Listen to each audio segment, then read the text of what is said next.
veikli cipariem. Otrkārt, ka ir pārsniedzēji, kas runā ne tikai par mācībām, bet arī par to, kas ir svarīgi bērniem un kas varbūt nav saistīts ar mācību vielu. Treškārt, ka māca izpildīt savas domas. Un ceturtais, ka ir nodarbības brīvām labām notiek.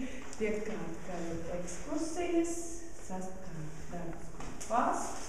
Septītais, ka ir iespēja elektroniski tāda e-klase.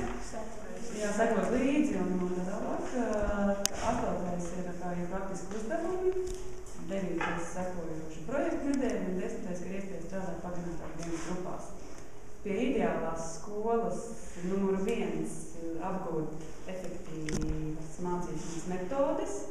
Numur 2 bērniem ir individuāls plāns.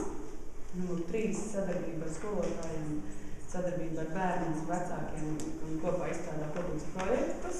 4. ka fiziskās nodarbības ir brīvi pieņemas un netiek vērtētas. Bērnam ir iespējas varbūt pat izlādēties. 5. vairāk prakses, nevis teorijas, attīstīt radošumu un iztēli. 6. zināšanas caur rotaļām, ekspedīcijas, eksperimenti, tādas metodes. 7. attīstīt komunikāciju ar vecākiem, iesaistīt viņus mācību procesā. 8. maksimāli daudz informācijas sarunu veidā. 9. iespēja iepazīties ar profesionāļiem un 10. interaktīvas stundas izmantojot tehnoloģijas.